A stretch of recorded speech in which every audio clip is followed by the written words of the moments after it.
Peter Keys here, back with Jimmie Bones for the Insomnia Chronicles.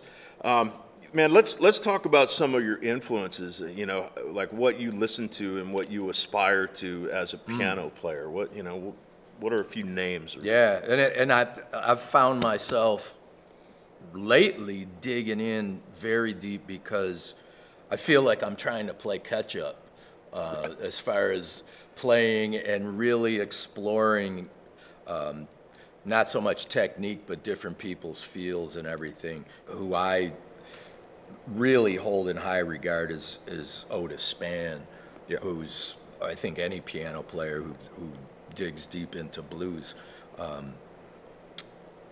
holds him high. Where was he from? Well, Otis was he was originally from the South and then came up to Chicago. Yeah. And had the long time piano chair with Muddy Waters, and did a lot of work with Howlin' Wolf and just everybody. Junior Wells. Yeah. He was on the road with Junior Wells quite a bit. Played with everybody. The guy that he really aspired to be was Big Maceo Merriweather, and Worried Life Blues.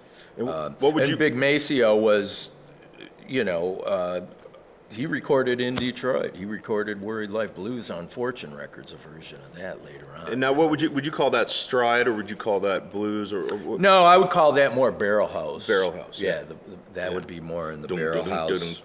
Yeah. Right. The bounce and down and bounce and bounce, and a lot of jackhammer type of voicings and that. But Otis's voicings were. There was something extra to it. It was the way James Booker plays things. Right.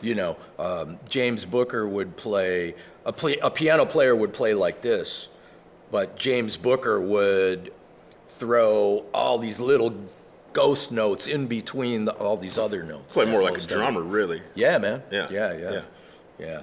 And then another one is obviously Leon Russell. Oh, man. And more in the songwriting vein, but he was a great piano player. I've been digging into a lot of Thelonious Monk lately. Oh, dude, Monk. And things that, again, playing catch up on things that I should have been really devoting a lot of time to earlier on, Yeah. Lafayette Leak.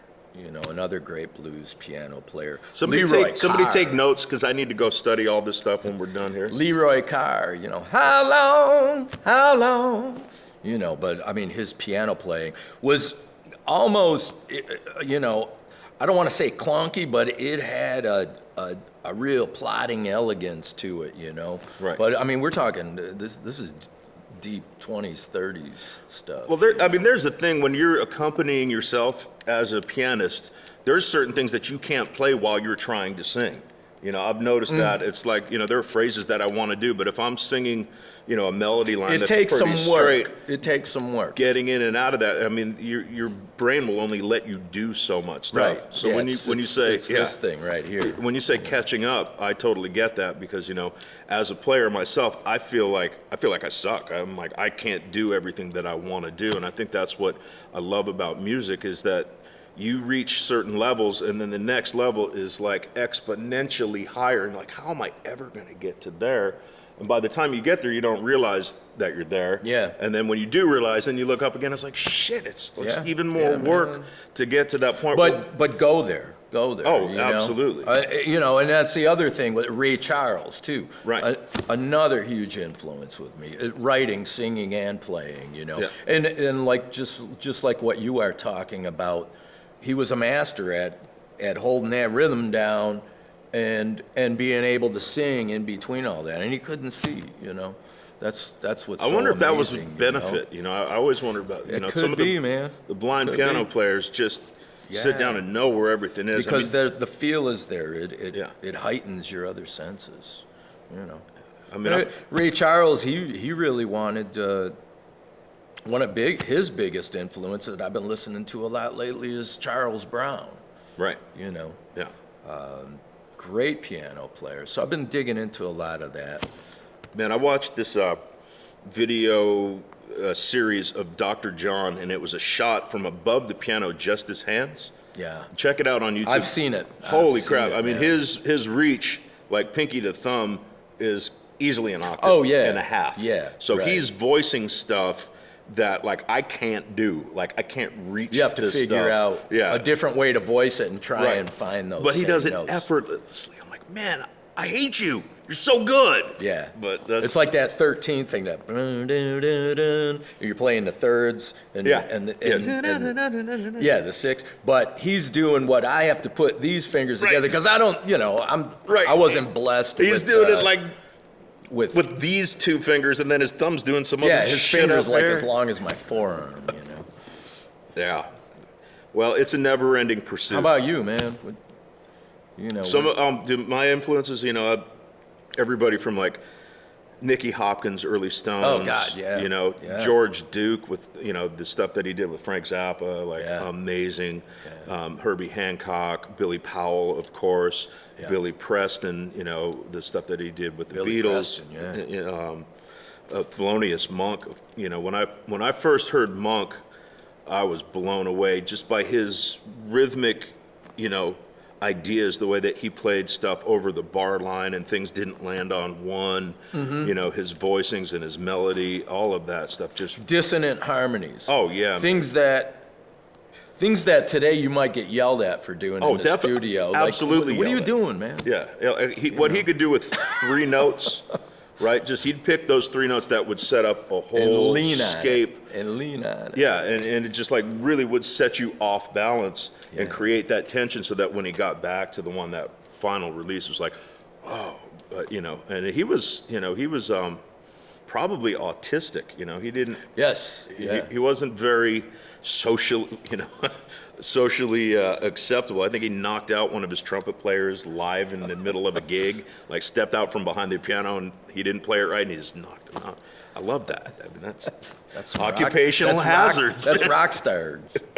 They're the jazz rock stars. But yeah, I mean, those, I started digging into, I studied Dr. John Mac Rebenack, and I was like, well, who did he listen to? And he talks about Big Joe Turner. Oh, yeah, Big Joe Turner. So I pulled up some Big Joe Champion Jack Turner. Dupree. And I wanted to quit playing when I heard that shit. I was like, my God, he's doing like stride piano faster than like I'd Yeah. ever heard before. So Yeah. James P. Johnson, too, man. Yeah, Pine For Top stride Perkins. piano. You're talking about stride piano. Yeah. James P. Johnson. Oh, my God, man. I listened to his stuff on a lot of flights, and I'm like, oh, God, I want to try and do this so bad. Professor I Longhair, got to dig into it. all the New Orleans stuff, man. That's just Yeah. those are Champion Jack. yeah.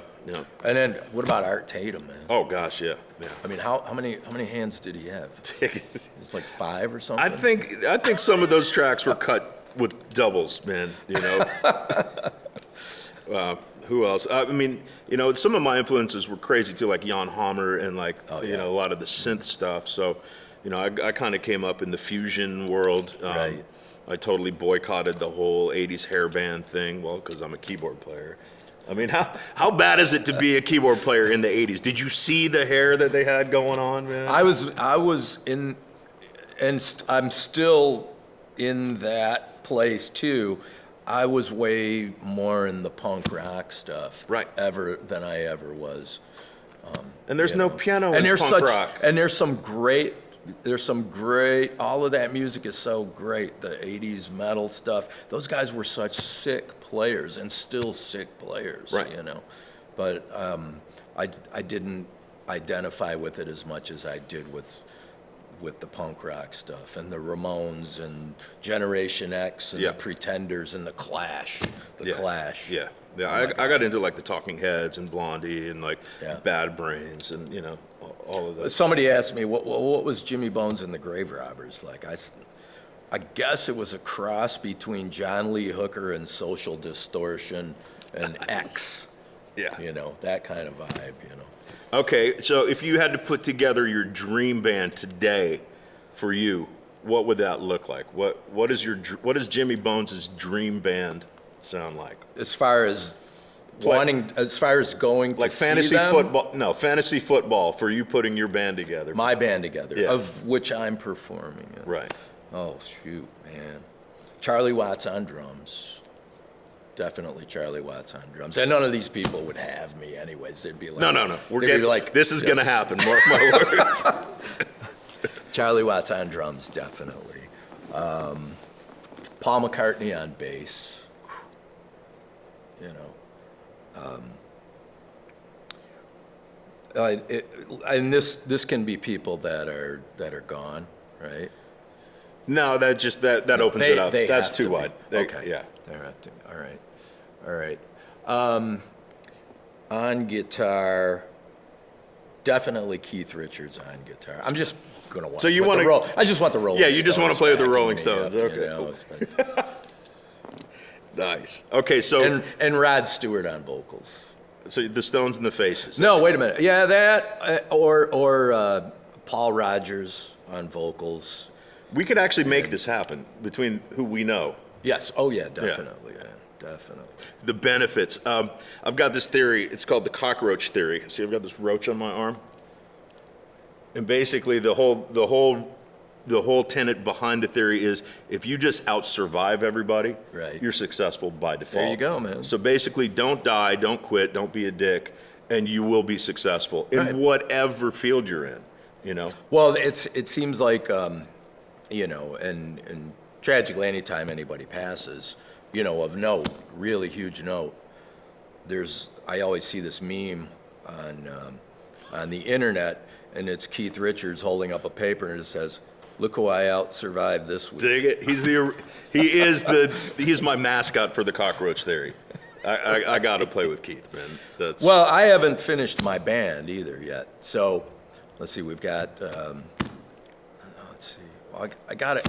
See, I'm always doing this. I got my piano here, and I got a B3 here. Right. So I need somebody to be the other end. So I guess it would have to be Peter Keys, and we would just switch between So the wait, piano and the you play organ, B3 on your right side? I play B3 on my right side, and then 90 degrees piano on my Yeah, left. so I do piano on my right, B3 on left, so we could set up and be on both sides of the stage, do our thing, it'd be great, no problem. It'd be perfect mirror image. Yeah. And I don't know why. I think I'm actually more comfortable doing a lot of the stuff that I would normally jackhammer and do with my right hand on the piano. I'm very comfortable doing that with my left hand and just holding pads on the organ. See, and doing some stuff on the organ. I'm left-footed, which is the weirdest thing ever. I play the volume pedal with my left foot. And, Oh, you do? Yeah, and like my left hand. I'd fall off the bench, man. That's why I don't play with my right, because my right foot's fucked up. And I tried to play wah volume pedal, I just fall back. It's like, this is not a good look on stage, man. Yeah, you look like Chevy Chase up there, you just crash, just fall. I'm really, really stoked that you let me in your band, Jim. Thank you very much, everybody. Keep I your don't know eyes if I can afford you, but You can't afford nothing. there you go. That's the answer right there, man. Nice. Well, hey, it's been great talking to you, Jimmy, man. man. Thank you for having me. Thank you for being had. It's a pleasure. Peter Keys, the Insomnia Chronicles. We will see you next time. That's what's up.